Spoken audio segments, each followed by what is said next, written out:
విమోచన క్రయధనం అంటే ఏంటి? వాస్తవానికి పూర్వకాలంలో ఎవరైనా బానిసల్ని విడుదల చేయడానికి ఎవరన్నా వెళ్ళి దయాదాక్షిణ్యం కలిగినటువంటి వారు వారి నుంచి విడిపించాలంటే they have to pay price. దాన్నే విమోచన క్రయధనం అంటారు. ఆ క్రయధనాన్ని బంగారమో, వెండో, వజ్రాలో, డబ్బో ఏదో ఇచ్చి వాళ్ళని విడిపించేయండి అయ్యా, ఇంకా ఇదిగో ఈ డబ్బు తీసుకుని బానిసత్వం నుంచి విడుదల చేసేయండి అని చెప్పి విమోచన క్రయధనాన్ని పే చేస్తారు. అబ్రహాం లింకన్ మనందరికీ తెలుసు, అమెరికా దేశంలో 14th ప్రెసిడెంట్ ఆఫ్ అమెరికా. ఆ టైంలో నీగ్రో వారికి తెల్లవారికి భయంకరమైన వైరుధ్యం ఉండేది. నీగ్రో వాళ్ళని, నల్లజాతి వారిని ఈ తెల్లవారు ఏం చేసేవారంటే బానిసలుగా చేసుకుని ఊడికం చేస్తుండేటువంటి వారు కఠిన బానిసత్వాన్ని అనుభవిస్తున్నప్పుడు ఈ యొక్క వ్యక్తి, దేవుని ఆత్మ కలిగినటువంటి వ్యక్తి, ఒక మంచి బైబిల్ టీచర్ ఈయన ఈ అబ్రహాం లింకన్ ఏం చేశాడంటే ఆ యొక్క తెల్లవారి నుంచి నల్లజాతి వారిని కాపాడాడు, ఫ్రీడమ్, లిబర్టీని సో అమెరికా దేశంలో ప్రకటించాడు. ఆ టైంలో అనేక మంది దగ్గరికి వెళ్తున్నప్పుడు ఆ వ్యక్తికి ఇంకా అమెరికాలో లిబర్టీ రానప్పుడు ఈయన డబ్బులు పే చేసి వాళ్ళని విడిపిస్తుండేటువంటి వాడట. అమెరికాలో అట్లాంటా ట్రేడ్ సెంటర్ అనేది ఒకటి ఉండేది. జార్జియా అనే ప్రాంతంలో అట్లాంటా అనేటువంటి ఒక ప్రాంతం ఉంది. ఆ ప్రాంతంలో ఒక ట్రేడ్ సెంటర్ ఉండేది. ఆ ట్రేడ్ సెంటర్లో ఆవుల్ని, గేదెల్ని, బర్రెల్ని, మేకల్ని ఏ విధంగా అమ్ముతారో మనుషుల్ని అమ్మేవారట. ఎవరిని? ఈ నీగ్రో వారిని. ఆ టైంలో ఒకరోజు ఆ అట్లాంటా ట్రేడ్ సెంటర్కి వెళ్ళినటువంటి అబ్రహాం లింకన్ అక్కడ ఒక కుటుంబాన్ని అమ్మేస్తున్నారు. భార్య, భర్త, పిల్లలు వాళ్ళందరూ కూడా అక్కడ నిలబడ్డారు. అలాగా ఒక్కొక్కరు ఒక్కొక్క వాళ్ళని కొనుక్కుని వెళ్ళిపోతుంటే అబ్రహాం లింకన్ చాలా జాలేసిందట. వెంటనే తన దగ్గర ఉన్న విస్తారమైనటువంటి ధనాన్ని తీసుకుని ఆ కుటుంబాన్నంతా తనే కొనేసి క్రయధనాన్ని పే చేసి వాళ్ళందరికీ విడుదల ప్రకటించాడు. ఎందుకు అబ్రహాం లింకన్ ఎందుకు ఇక్కడ జ్ఞాపకం చేశానంటే Jesus did the same thing for all of us. యేసు ప్రభు చేసింది కూడా అదే. మనందరం కూడా సాతాను చేతిలో మనం కీలుబొమ్మలుగా మారాం. సాతాను మనందరినీ వాడు బంధించాడు, వాడు మనందరినీ కొనుక్కున్నాడు. కానీ యేసుక్రీస్తు ప్రభు ఈ లోకానికి వచ్చి విమోచన క్రయధనాన్ని పే చేసి మనందరినీ పాపము నుంచి, అపరాధముల నుంచి, దాస్యము నుంచి, ఇంకా చెప్పాలంటే పాపం ద్వారా వచ్చే శాపం నుంచి దేవుడు విమోచన క్రయధనాన్ని పే చేశాడు.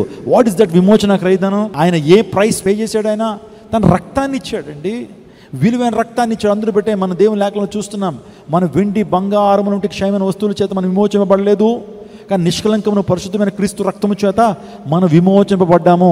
మనం సిల్వర్ ఆర్ గోల్డ్ ద్వారా మనం విమోచింపబడలేదు. we haven't been redeemed by the silver and gold, but we have been redeemed by the blood of Jesus Christ, which is so precious. ప్రశస్తమైనటువంటి రక్తము చేత మనం ఏం చేయబడ్డాం? విడుదల చేయబడ్డాం. ఆ రక్తము మనకేమిచ్చింది? పాపక్షమాపణ ఇచ్చింది. యేసు రక్తం ప్రతి పాపం నుంచి మనల్ని ఏం చేస్తుంది? పవిత్రులుగా చేస్తుంది. పాత నిబంధనలో దీనికి సంబంధించినటువంటి ఒక షాడో ఉంది. పాత నిబంధనలో ఈ కల్వరి కొండ మీద జరిగినటువంటి ఆ కార్యానికి ఇశ్రాయేలు పట్ల ఒక షాడో ఉంది. అదే ఇశ్రాయేలు దేవునిపై తిరుగుబాటు చేశారు, పాపం చేశారు. దేవుడు తన యొక్క తీర్పును వారి మీద విధించాడు. పాత నిబంధన కాలంలో కంటికి కన్ను, పంటికి పన్ను, ఎవరైనా పాపం చేసినా సరే వెంటనే తీర్పులు వచ్చాయి. కానీ మనం ఇప్పుడు కృపాయుగంలో ఉన్నాం కాబట్టి, we are in the dispensation of grace. మనం కృపాయుగంలో ఉన్నాం కాబట్టి మనం తప్పులు చేస్తున్నా, పాపం చేస్తున్నా దేవుని యొక్క ఉగ్రత మన మీదకి వెంటనే దిగిరాట్లా. కానీ పాత నిబంధన కాలం అది ధర్మశాస్త్ర యుగం.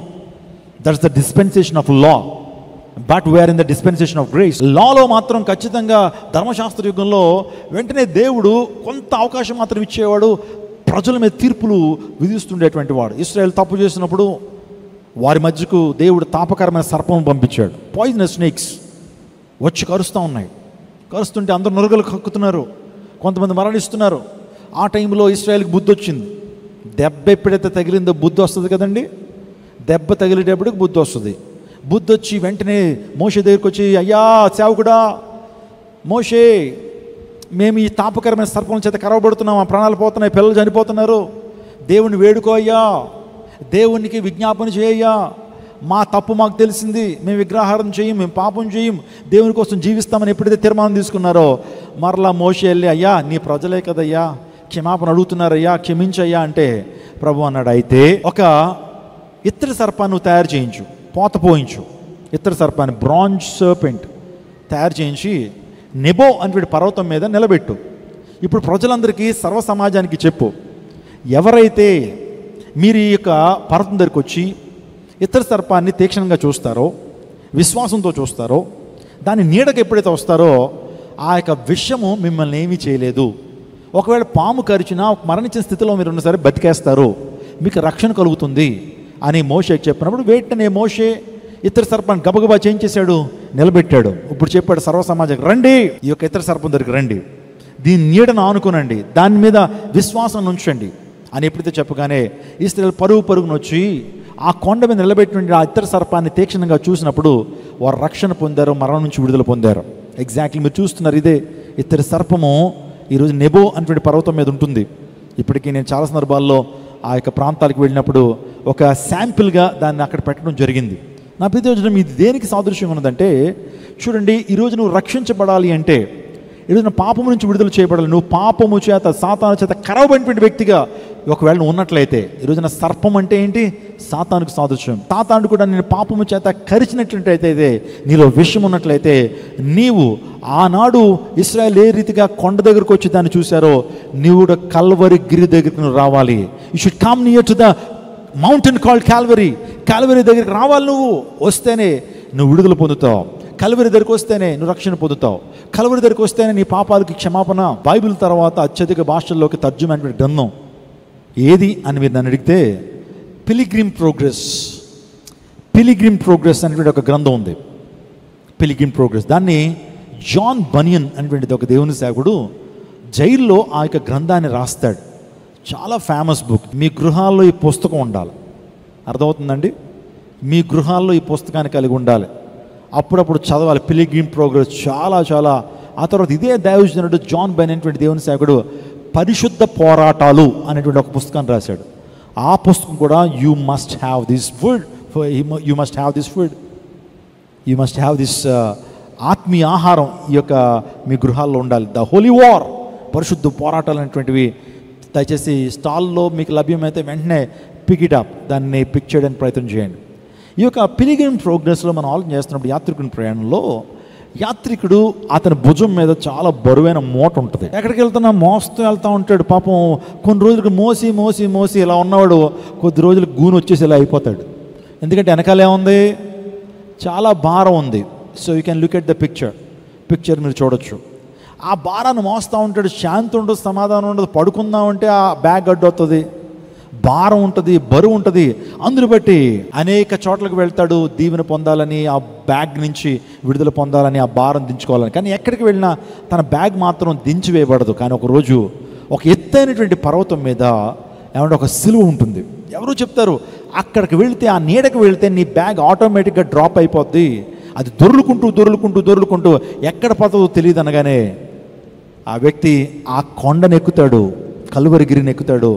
ఆ సిలువ నీడలోకి ఎప్పుడైతే వెళ్ళాడో ఆ పాపం అనే మూట దొర్లుకుంటూ పెద్ద అగాధంలో పడిపోద్ది.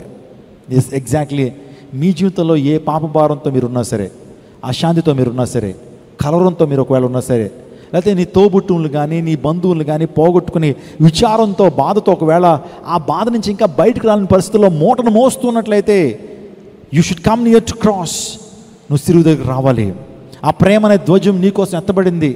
God has lifted the banner of love at the cross of Calvary.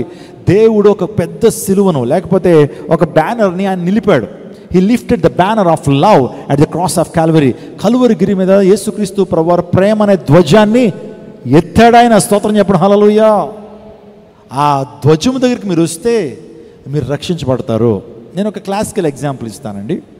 వాస్తవానిగా కొన్ని ఇజ్రాయెల్ టూర్స్, వాస్తవానికి నేను రాజమండ్రిలో ఉన్నప్పుడు మేము కొన్ని ఇజ్రాయెల్ టూర్స్ ఆర్గనైజ్ చేస్తూ ఉన్నప్పుడు వాస్తవానికి మేము ఒక 48 మంది లేకపోతే 50 మంది టీము భారతదేశం నుంచి ఇజ్రాయెల్ వెళ్ళేవాళ్ళం. వెళ్తూ ఉన్నప్పుడు అక్కడ టూరిస్టులు ఎంతమంది ఉంటారంటే, ప్రతిరోజు కొన్ని లక్షల మంది టూరిస్టులు ఇజ్రాయెల్ దేశానికి వస్తారు. జెరూసలేం, బెత్లెహేం ఈ ప్రాంతాలని చూడడానికి కొన్ని లక్షల మంది వస్తారు. అమెరికా నుంచి, కెనడా నుంచి, అన్ని కాంటినెంట్స్ నుంచి కూడా చాలా రద్దీగా ఉంటుందండి ఇజ్రాయెల్ దేశం. అలాంటి టైంలో అందరూ ఏం చేసేవారంటే, మంది జనంలో సో ఒక్కసారి ఆ ప్లేస్ అంతా చూసి మళ్ళీ వెంటనే బస్సు ఎక్కి మళ్ళీ వేరే ప్రాంతానికి వెళ్ళాలి. అందుని బట్టి మా టీం ఏం చేస్తామంటే ఒక బ్యానర్ని ప్రిపేర్ చేసుకుంటాం. మేము బ్యానర్ ప్రిపేర్ చేసుకుని, ఫర్ ఎగ్జాంపుల్ క్రైస్ట్ టెంపుల్ నుంచి ఒక టీం వెళ్ళింది అనుకోండి, క్రైస్ట్ టెంపుల్ టీం అని చెప్పి ఒక ప్రత్యేకమైన బ్యానర్ దాన్ని క్రియేట్ చేసుకుని, ఇప్పుడు ఏం చేయాలంటే కొంతమంది చెదిరిపోతూ ఉంటారండి. కొంతమంది ఆ యొక్క ప్రాంతంలో చెదిరిపోతూ ఉంటారు. షాపింగ్ మాల్ కానీ లేకపోతే అక్కడ రోడ్డు మీద ఉండేటువంటి వాటి దగ్గర ఉండిపోయి అతుక్కుపోయి కొంతమంది తప్పిపోయేటువంటి అవకాశాలు ఉంటాయి. అలాంటి టైంలో ఎవరిని మిస్ అవుతా ఉన్నప్పుడు అందరినీ పిలవడం కొరకు, అందరినీ ఒక దగ్గర రావడం కొరకు ఒక ఎత్తైన ప్రాంతంలో ఆ బ్యానర్ నిలబెట్టి, మీరు ఈ బ్యానర్ చూస్తే బ్యానర్ దగ్గరికి వచ్చేయాలి అనేటువంటి సూచన ముందుగానే ఇవ్వబడేది. అందుని బట్టి అందరినీ ఒక చోట చేర్చడానికి బ్యానర్ నిలబెట్టేవాళ్ళం, అందరూ కూడా ఆ బ్యానర్ దగ్గరకు వచ్చేసేవారు. అంటే బ్యానర్ ఏమవుతుందంటే అక్కడ వ్యక్తుల్ని కన్ఫ్యూజ్ కానివ్వకుండా, బ్యానర్ ఏం చేస్తుందంటే వ్యక్తులు ఒక శ్వాసను చెదిరిపోకుండా ఉండడానికి ఆ బ్యానర్ అనేది నిలబెట్టబడింది. యేసుక్రీస్తు ప్రభువారు సర్వప్రపంచానికి ఈ lifted the banner of love, ప్రేమనే ధ్వజాన్ని నిలబెట్టాడు. ఎవరైతే ఆ ప్రేమనే ధ్వజం దగ్గరికి వస్తారో వారు రక్షించబడతారు. హల్లెలూయా.